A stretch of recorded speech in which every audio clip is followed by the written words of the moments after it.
பிரியமாய் ஆராதனை செய்யும்படி கிருபையை பற்றி கொண்ட கடவோம். தலைகளை தாண்டி கண்களை மூடி செவிப்போம். பரிசுத்த விளக்கிதாமே நன்மையோடு வெகுமிகோடு கொண்டிருக்கிறோம். இந்த வேதத்தில் உள்ள அதிசயங்களை பார்க்கும்படிக்கு எங்கள் இருதயத்தின் கண்களை திறந்து தர வேண்டும் என்று எங்கள் மீட்பர் இயேசு கிறிஸ்துவின் நாமத்திலே வேண்டிக் கொள்கிறோம் பிதாவே.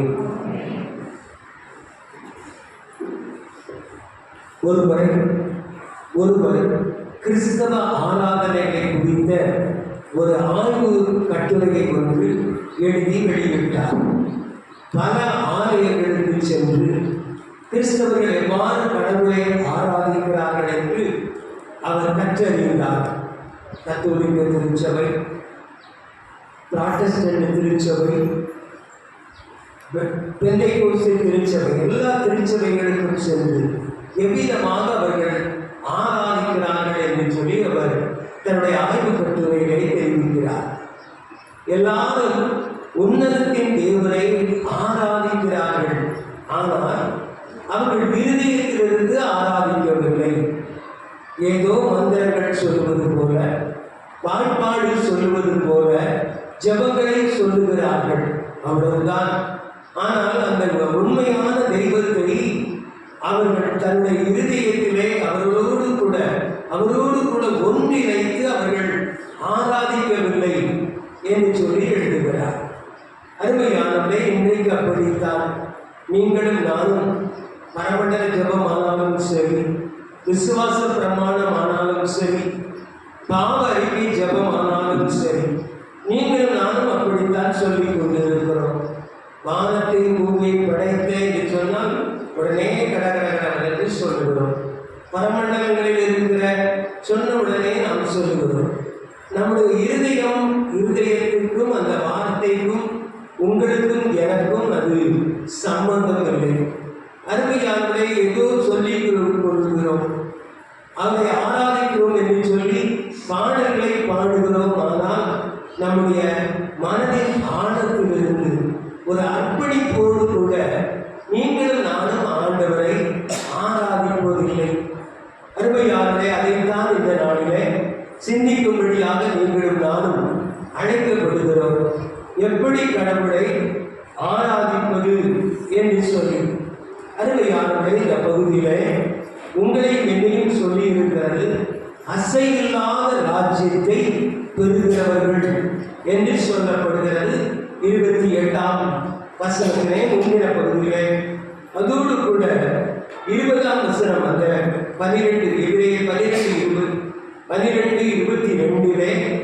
நீங்கள் சீயோன் மலையிடத்திற்கும் ஜீவனுள்ள தேவனுடைய நகரமாகிய பரம எருசலேமிடத்திற்கும் 1000-10,000 தேவதூதர்களிடத்திற்கும் என்று சொல்லி அவர் எழுதுகிறார்.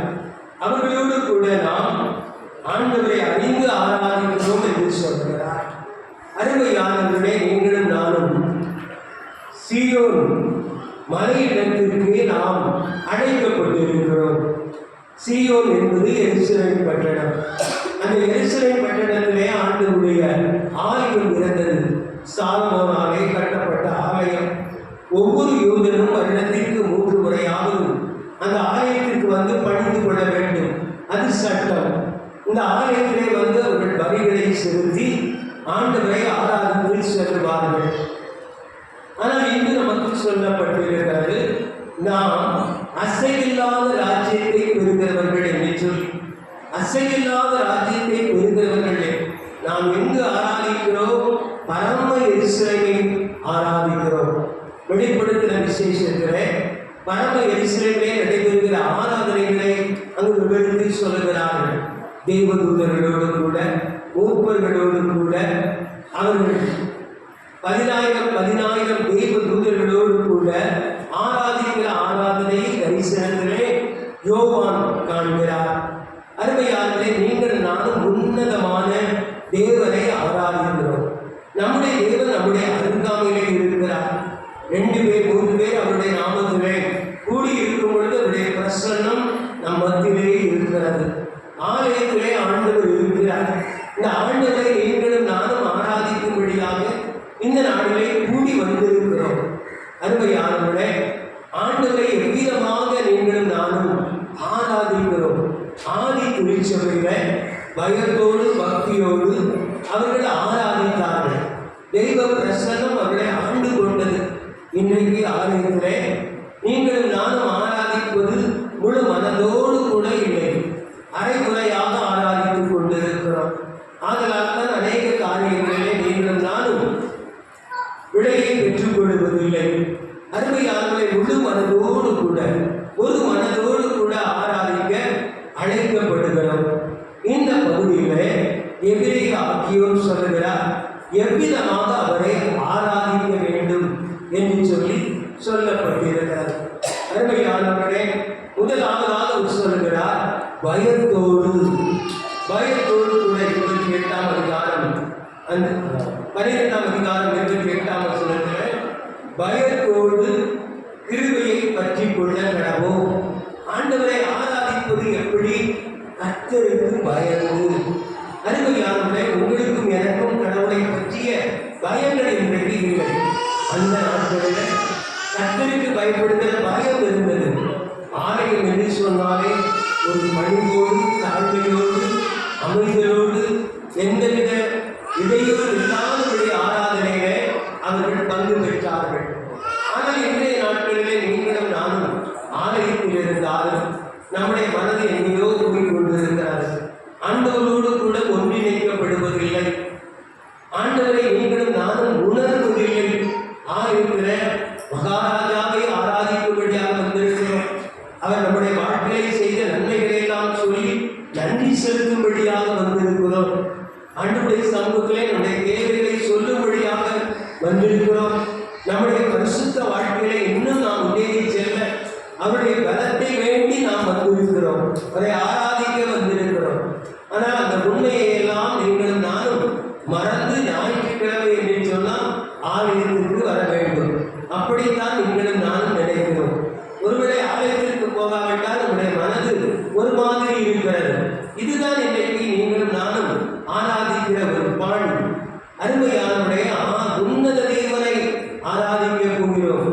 என்னை வழிநடத்துகிற தேவனை ஆராதிக்க போகிறேன், என்னை ஆசீர்வதிக்கிற தேவனை ஆராதிக்க போகிறேன் என்று சொல்லி நீங்களும் நான் நினைப்பதில்லை. இங்கு முதல் பகுதியில் சொல்லப்பட்டிருக்கிறது, அசைவில்லாத ராஜ்யத்தை பெறுகிறவர்கள். நீங்களும் நானும் அசைவில்லாத ராஜ்யத்தை, பரலோக வாழ்க்கையை பெற வேண்டியவர்கள் என்பதை மறந்து போய்விடுகிறோம்.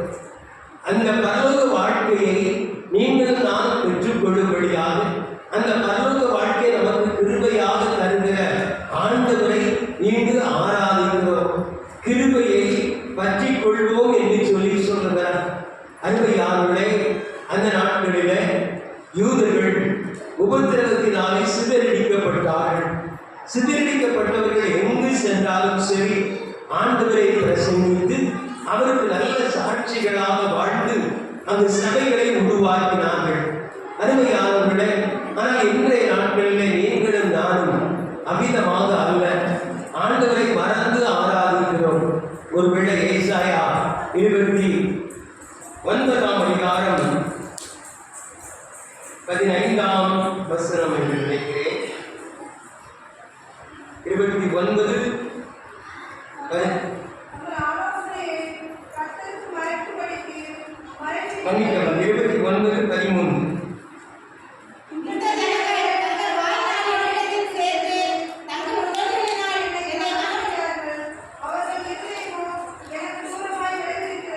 பாருங்கள், வாயினால் என்னிடத்தில் சேர்ந்து ஏசாயா தீர்க்கன் சொல்லுகிறார், எவ்விதமாக இவர்கள் என்னிடத்தில் இருக்கிறார்கள், அவர்கள் தங்களுடைய வாயினால் என்னிடத்தில் சேர்ந்து. பாடல் பாடுகிறோம் வாயினாலே, ஆனால் நம்முடைய இருதயம் அவரை விட்டு தூரமாக இருக்கிறது. அது மாத்திரமல்ல, உதடுகளினாலே கனம் பண்ணுகிறோம். உதடுகள், வாய், இவைகள் தான் பாடுகிறதை தவிர நம்முடைய ஆத்துமா பாடுவதில்லை. நம்முடைய ஆவி அவரோடு கூட இசைவதில்லை. அருமையாக அமிதமாக சொல்லுகிறார். கர்த்தரை குறித்த பயம் உங்களுக்கும் எனக்கும் இல்லை. ஒருவேளை ஒரு கலெக்டரிடத்தில் ஒரு மனு ஒன்றை கொடுக்க போகிறோம் என்று சொன்னால் நீங்களும் நானும் கலெக்டர் முன்னதாக எப்படி இருக்க பெறுகிறோம் ஏதோ சாதாரணமாக இல்லை, மிகவும் மரியாதையோடு கூட ஒரு பயத்தோடு கூட நின்று மனுவை கொடுக்கிறோம். ஆனால் ஆண்டவரிடத்திலே நீங்களும் நானும் அப்படி பயப்படுவதில்லை. அருமையான திருச்சபையின் பிள்ளைகளே, கர்த்தருக்கு பயப்படுகிற பயம் உங்களிலும் என்னிலும் இல்லை. கர்த்தருக்கு பயப்படுகிற பயம் என்று சொன்ன உடனே அவர் நம்மை அடித்து விடுவார் அல்லது கண்டித்து விடுவார் என்று அல்ல. உங்களையும் என்னையும் படைத்தவர், அதற்கு நன்றி உள்ளவர்களாக உங்களையும் என்னையும் அவர் பூஷிக்கிறவர், அதற்கு நாம் நன்றியுடையவர்களாக அவருடைய சமூகத்திலே காணப்படுகிறோமா என்று சொன்னால் இல்லை. உதடுகளினாலே கனம் பண்ணி அல்லது உதடுகளினாலே தோத்திரம் தோத்திரம் என்று சொல்லுகிறோம். நம்முடைய இருதயம் தூரமாக இருக்கிறது. கர்த்தருக்கு பயப்படுகிற பயம் உங்களிலும் என்னிலும் இல்லை. அருமையான திருச்சபையின் பிள்ளைகளே, கர்த்தரை எவ்விதமாக நீங்களும் நானும் தொழுது கொள்ள வேண்டும்? பயத்தோடு தொழுது கொள்ள வேண்டும். தேவனுடைய பிரசன்னம் இந்த ஆலயத்தில் இருக்கிறது. அவருடைய பிரசன்னத்தை நீங்களும் நானும் உணர்ந்தவர்களாக ஆண்டவரை துதிக்க வேண்டும். அதனால் தான் ஜெபிக்கும் பொழுது நாம் கண்களை மூடி ஒரு மனதை கொண்டு வந்து நாம் ஜெபிக்கிறோம். இன்றைய நாட்களிலே நீங்களும் நானும் ஜபத்தை கூட நம்முடைய இருதயம் ஒன்றிணைத்து ஜபிப்பதில்லை. உதடுகள் ஜபிக்கிறது, இருதயம் தூரமாக இருக்கிறது. ஆண்டவரை விட்டு தூரமாக போய்விட்டோம். அருமையான திருச்சபையே, கர்த்தருக்கு பயப்படுகிற பயம் வேண்டும். கர்த்தருக்கு பயப்படுகிற பயம் என்று சொன்னால் என்ன? உபாகமத்தின் புத்தகம் 8ஆம் அதிகாரம் 13ஆம் வசனத்தை வாசியுங்கள். உபாகமம் 8ஆம் அதிகாரம் 6ஆம் வசனம் 8:6.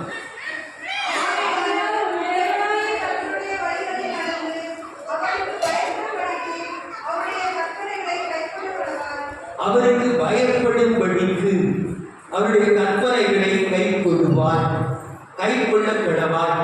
அவருக்கு பயப்படும்படிக்கு, அவருக்கு பயப்படுகிற பயம் என்று சொன்னால் என்ன? அவருடைய கற்பனைகளின் வழி நடப்பது. அருமையானவரை, நீங்களும் நானும் இந்த உலகத்திலே அவருக்கு பிரியமான வாழ்க்கை, அவருக்கு சித்தமான வாழ்க்கை செய்யும்படியாக அவருடைய சித்தத்தை எல்லாம் இந்த திருமறையில உங்களுக்கும் எனக்கும் எழுதி கொடுத்திருக்கிறார். நீங்களும் நானும் இந்த திருமறையிலே ஆண்டவர் சொன்ன வார்த்தையின்படி ஜீவிக்க அழைக்கப்பட்டவர்கள். நீங்களும் நானும் வாழ்வதற்கு வேண்டிய கற்பனைகளையும் கட்டளைகளையும் கொடுத்திருக்கிறார். இஸ்ரவேல் ஜனங்களுக்கு மோசேயின் மூலமாக நியாயப்பிரமாணத்தை கொடுத்தார்.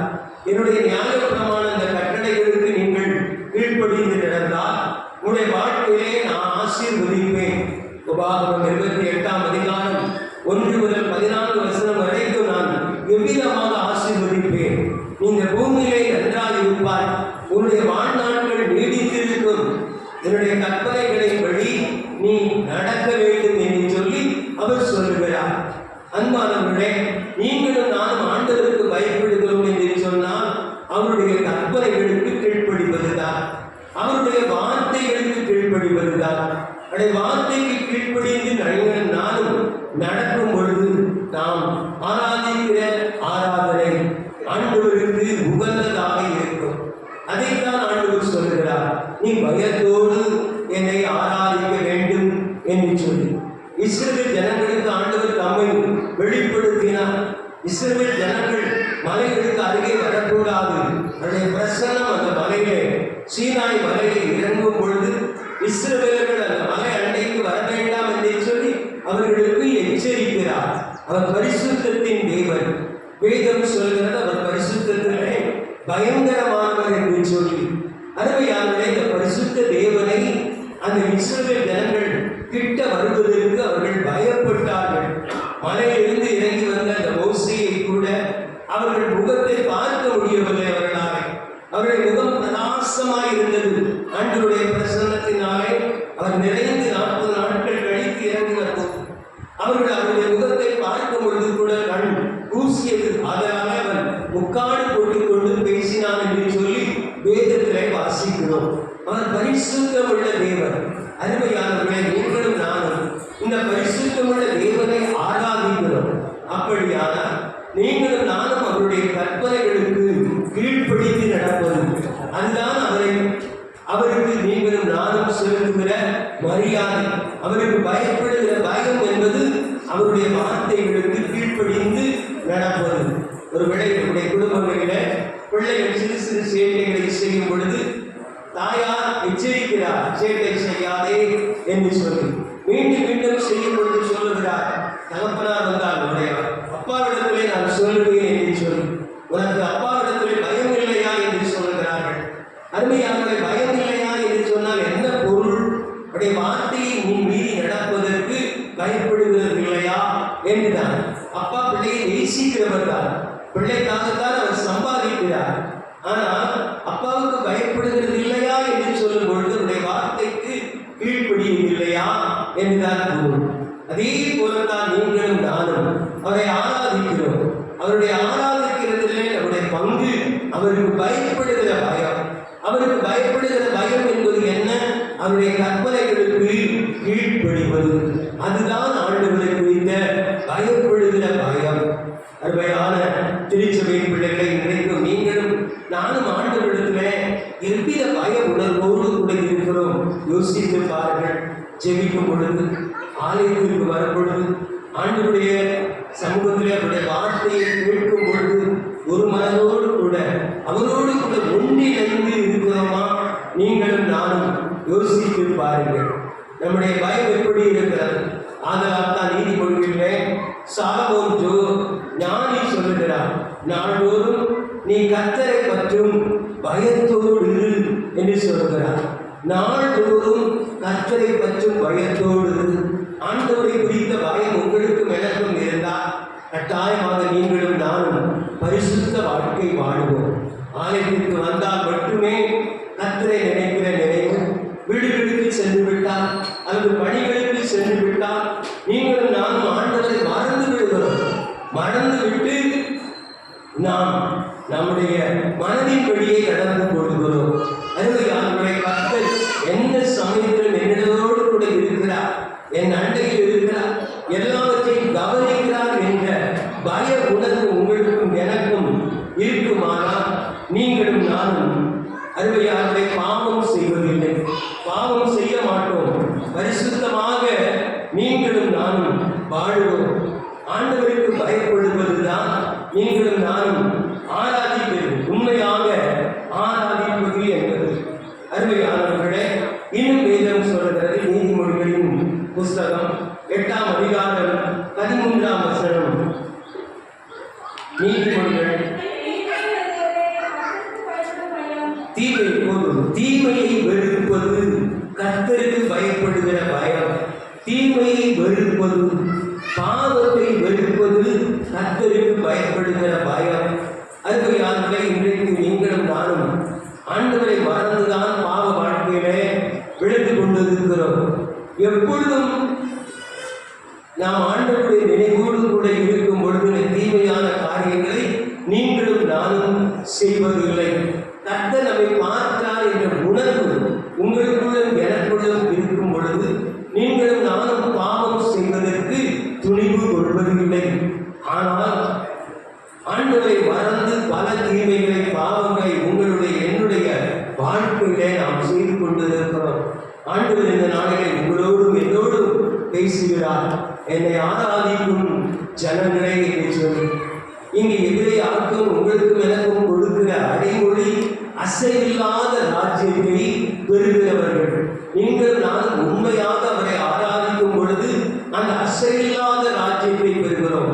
அசைவில்லாத ராஜ்யம் என்று சொல்லும் பொழுது பரம எருசலேம், பரலோகம். அருமையானவர்களே, நீங்களும் நானும் உண்மையாக பயந்து கர்த்தருக்கு ஆராதனை செய்யும் பொழுது நாம் அந்த பரத்துக்கு உரியவர்களாகிறோம், அந்த பரலோக ராஜ்யத்திற்கு சொந்தக்காரர்கள் ஆகிறோம். அருமையான திருச்சபையாரே, நீங்களும் நானும் இன்றைக்கு அந்த பரலோக வாழ்க்கை பெற்றுக்கொள்ள வேண்டும் என்கிற வாஞ்சை உங்களுக்குள்ளும் எனக்குள்ளும் இருக்கிறதா? வேதம் சொல்கிறது அசைவில்லாத ராஜ்யம். அசைவில்லாத ராஜ்யம் என்று சொன்னால் நிரந்தரமான ராஜ்யம், நிரந்தரமான இடம். அருமையான பூமியில் உள்ள வாழ்க்கை உங்களுக்கும் எனக்கும் தற்காலிகமானது. ஒரு சில ஆண்டுகள் தான் இந்த உலகத்தில் நீங்களும் நானும் இருக்கிறோம். அதற்கு பின்பு நம்முடைய ஆத்மா ஆண்டவரோடு கூட செல்கிறது. ஆண்டவரிடத்தில் ஒரு நாளிலே நியாயத்திற்கு நாளிலே நீங்களும் நானும் செய்த காரியங்களை எல்லாம் வைத்து ஆண்டவர் உங்களையும் என்னையும் நியாயம் தீர்ப்பார். நாம் சரியானவர்களாக இருந்தால் அவரோடு கூட இருப்போம், இல்லது நாமும் பாதாளத்திற்கு நரகத்திற்கு செல்லுகிறவர்களாக இருப்போம். அது நித்திய வாழ்க்கை, அது நித்திய காலம். ஒன்று நித்திய சந்தோஷம், நித்திய ஜீவன், இன்னது நித்திய வேதனை. ஆம், முழுவதுமாக வேதனை நிறைந்த இடம். ஆதலால் தான் அசைவில்லாத ராஜ்யத்தை பெறக்கூடிய நீங்கள் ஆண்டவரை பயத்தோடு கூட ஆராதியுங்கள். இரண்டாவது வேதம் சொல்கிறது பக்தியோடு ஆராதியுங்கள்.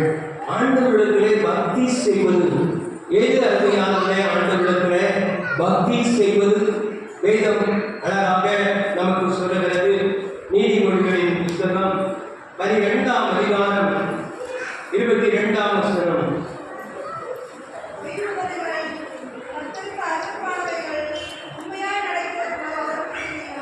உண்மையாய் நடக்கிறவர்களோ அவருக்கு பிரியம். மன்னிக்கவும் தெரியும். அடுத்த பகுதியிலே வருகிறது ஆண்டவருக்கு பக்தியோடு. எது பக்தி? யாக்கோபின் புத்தகம் 1ஆம் அதிகாரம் 27ஆம் வசனம். யாக்கோபு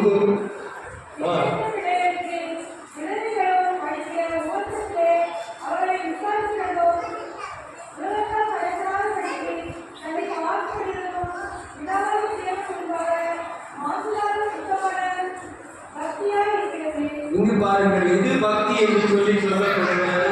அருமையானவர்களே, உபதிரவத்திலே அவர்களை விசாரிக்கிறது, நிற்கின்ற பிள்ளைகளை விசாரிப்பது, உலகத்தால் கரைபடாத வழிக்கு வாழுவது, அதுதான் உண்மையான பக்தி என்று சொல்லி சொல்லப்படுகிறது. ஒருவேளை இன்றைக்கு நீங்களும் நானும் எதை பக்தி என்று சொல்கிறோம்? ஆலயத்திற்கு ஒழுங்காக வருவது, காணிக்கைகளை கொடுப்பது, உபவாசித்து செவிப்பது, இதைத்தான் பக்தி என்று சொல்லி நீங்களும் நானும் நினைக்கிறோம். சில வேளைகளிலே சடங்காச்சாரமாக மாறிவிடுகிறது. ஒரு நாள் ஆலயத்திற்கு நான் சொல்லவில்லை என்று சொன்னால் எப்படியோ இருக்கிறது. அருமையானவர்களே, ஒருவேளை சடங்காச்சாரமாக ஆராதனைகளிலே நீங்களும் நானும் பங்கு பெறுகிறது, அது பக்தி என்று சொல்லி நினைக்கிறோம். ஆனால் வேதம் சொல்கிறது ஆலயத்திற்கு வருவது, அவருக்கு கொடுப்பது, ஜெபிப்பது, உபவாசிப்பது, அது பக்தியான வழிமுறைகள் தான். பக்திக்கு நேராக, ஆண்டவருக்கு நேராக கட்டி சேர்வதற்கு அவங்களை என்னையும் கொண்டு செல்கிற ஒரு வழிகள் தான். ஆனால் அதோடு கூட நீங்கள் நானும் எப்படி இருக்க வேண்டுமா? அங்கு அழகாக சொல்லப்பட்டிருக்கிறது, திக்கற்ற பிள்ளைகளை விசாரித்து என்று சொல்லி. திக்கற்ற பிள்ளைகளை விசாரித்து, அருமையானவர்களே, ஒருவரை ஒருவர் விசாரிப்பது, அன்பு செலுத்துவது, அவர்களிடத்திலே பட்சமாக நடந்து கொள்வது, அவர்களிடத்திலே ஆண்டவருடைய அன்பை பகிர்ந்து கொள்வது, ஆண்டவர் நாமத்தினாலே அவர்களுக்கு செய்கிற உதவிகள், அது கூட உண்மையான பக்தி என்று சொல்லி சொல்லப்பட்டிருக்கிறது. மத்திய 7ஆம் அதிகாரத்திலே வாசிக்கிறோம். ஆண்டவர் அங்கு சொல்லுகிறார், ஆண்டவரை பார்த்து சொல்லுகிறார்கள், உங்களுடைய நாமத்தினாலே தீர்க்க தரிசனம் சொன்னோம், உங்களுடைய நாமத்தினாலே பிசாசுகளை துரத்தினோம், உங்களுடைய நாமத்தினாலே நோய்களை சுகமாக்கினோம் என்று சொல்லுகிறார்கள். ஆனால் ஆண்டவர் சொல்லுகிறார், நான் உங்களை அறியேன் என்று சொல்லி சொல்லுகிறார். ஏன் என்று சொன்னால் அவர்கள் இந்த வரங்களை பெற்றிருந்தாலும் கூட ஆண்டவருக்கு பிரியமில்லாதபடி பாவத்திலே வாழ்ந்தவர்கள். அருமையானவர்களே, ஒருவேளை இன்றைக்கு ஆலயத்திற்கு வந்து இஷ்டம் போல நீங்களும் நானும் பாவத்திலே உழந்து பொய்களை பேசி உலகத்தாரை போல வாழ்ந்து கொண்டிருந்தால் அது பக்தியான வாழ்க்கை அல்ல. அதனால் ஒழுங்காக ஆலயத்திற்கு வருகிறோம், காணிக்கை செலுத்துகிறோம், நம்முடைய வாழ்க்கை முறை வித்தியாசமாக இருக்கிறது.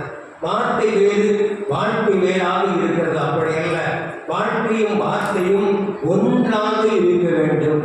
அருமையானவர்களே, நீங்கள் நான் ஏசாயா சொன்னது போலத்தான் உதடுகளினாலே கர்த்தரை கனம் பண்ணுகிறோம், ஆனால் உடைய வாழ்க்கையினாலே அவரை சிலுவையிலே அடைகிறோம். இப்படித்தான் இன்றைக்கு கிறிஸ்தவர்களாகிய நீங்களும் நானும் வாழ்ந்து கொண்டிருக்கிறோம். மற்றவர்களை குறித்த பாரம் உங்களுக்கும் எனக்கும் இல்லை. மற்றவர்கள் படுகிற உபத்திரவங்களை உதவி செய்வதற்கு உங்களுடைய என்னுடைய கரங்களை நீங்களும் நானும் நீட்டுவதில்லை. அருமையானவர்களே, அன்பு சொல்லுகிறார், எது பக்தி, எது பக்தி? அது நீங்கள் விசாரிப்பது, உலகத்தாலே தடைபடாதபடி உங்களை பாதுகாத்துக் கொள்ளுவது. இந்த உலகத்திலே நீங்களும் நானும் பிரித்தெடுக்கப்பட்டவர்கள் என்பதை நீங்களும் நானும் நினைவு கூறுவதில்லை. அருமையானவர்களே, அசைவில்லாத ராஜ்யத்தை பெறுகிறவர்கள் நாம் அங்கு செல்ல வேண்டியவர்கள். உலகத்தால் தடைப்பட்டு போய்விடக் கூடாது, ஜாக்கிரதையோடு வாழ வேண்டும். அதுதான் உண்மையான பக்தி என்று சொல்லப்பட்டிருக்கிறது. அருமையானவர்களே, இங்கு சொல்லுகிறார், பக்தியோடு நீங்கள் ஆண்டவரை ஆராதிக்க வேண்டும். ஜெபிப்பது, உபவாசிப்பது அது பக்தியான வழிமுறைகள் தான். அதோடு கூட பிறரை விசாரிப்பது, பிறருக்கு தீங்கு செய்யாதபடி நடப்பது, உண்மையாக இருப்பது, உலக வாழ்க்கையிலே பரிசுத்தமாய் ஜீவிப்பது, அதுதான் பக்தி. அருமையானவர்களே, பக்தியோடு ஆண்டவரை ஆராதிப்போம். மூன்றாவதாக சொல்லப்படுகிறது, தேவனுக்கு பிரியமாய் நீங்களும் நானும் ஆராதிக்க வேண்டும். ஆண்டவருக்கு எது பிரியம்? அதைத்தான் நீதிமொழிகள் 12ஆம் அதிகாரம் 22ஆம் வசனத்திலே வாசிக்கிறோம். ஜெபிப்பது ஆண்டவருக்கு பிரியம் என்று சொல்லி வேதம் சொல்லுகிறது. உண்மையாய் நடக்கிறவர்கள் அவருக்கு பிரியம். உண்மையாய் நடக்கிறவர்கள் ஆண்டவருக்கு எது பிரியம்? உண்மையாய் நடப்பது.